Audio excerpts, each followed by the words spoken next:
மத்தேயு 7ஆம் அதிகாரம் 7ஆம் வசனம். கேளுங்கள், அப்பொழுது உங்களுக்கு கொடுக்கப்படும். தேடுங்கள், அப்பொழுது கண்டடைவீர்கள். தட்டுங்கள், அப்பொழுது உங்களுக்கு திறக்கப்படும். கேளுங்கள், முதல்ல யாரிடம் கேட்க வேண்டும், எப்படி கேட்க வேண்டும்? அதுக்கு யோவான் எழுதிய புஸ்தகம் 16ஆம் அதிகாரம் 23ஆம் வசனத்தை பாருங்க. நீங்கள் என் நாமத்தினாலே பிதாவினிடத்தில் கேட்டுக்கொள்வது எதுவோ அதை அவர் உங்களுக்கு தருவார். இது நம்ம கர்த்தராகிய இயேசு கிறிஸ்து சொல்லியிருக்கார். அவருடைய நாமத்தின் மூலமா நம்ம பிதாவிட்ட எதை கேட்டாலும் அதை கண்டிப்பாக தருவார். சரி, எதை கேட்கணும்? எனக்கு ட்ரெஸ் வேணும், அது வேணும், எனக்கு நிறைய ஒரு வீடு வேணும், அப்படிலாம் நம்ம கேட்கறது உலக பிரகாரமான கேள்வி. அப்ப என்ன நம்ம கேட்கணுங்கிறத ஆண்டவர் விரும்புறாரு.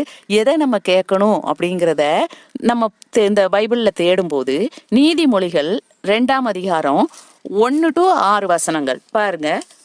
என் மகனே, நீ உன் செவியை ஞானத்திற்கு சாய்த்து உன் இருதயத்தை புத்திக்கு அமைய பண்ணும் பொருட்டு நீ என் வார்த்தைகளை ஏற்றுக்கொண்டு என் கட்டளைகளை உன்னிடத்தில் பத்திரப்படுத்தி ஞானத்தை வா என்று கூப்பிட்டு புத்தியை சத்தமிட்டு அழைத்து அதை வெள்ளியை போல் நாடி புதையல்களை தேடுகிறது போல் தேடுவாயாகில் அப்பொழுது கர்த்தருக்கு பயப்படுதல் என்னதென்று நீ உணர்ந்து தேவனை அறியும் அறிவை கண்டடைவாய்.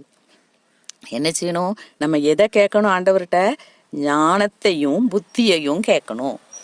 ஞானத்தையும் புத்தியையும் நம்ம கேட்டுட்டாலே நம்ம கர்த்தருக்கு பயப்படுதல் எது இன்னதுன்ட்டு உணர்ந்து தேவனை அறியும் அறிவை நம்ம கண்டடைவோம். அதுக்கு முன்னால நம்ம என்ன செய்யணும்? நீ உன் செவியை ஞானத்திற்கு சாய்த்து உன் இருதயத்தை புத்திக்கு அமைய பண்ணும் பொருட்டு என்ன செய்யணும்? நீ என் வார்த்தைகளை ஏற்றுக்கொண்டு என் கட்டளைகளை உன்னிடத்தில் பத்திரப்படுத்தணும்.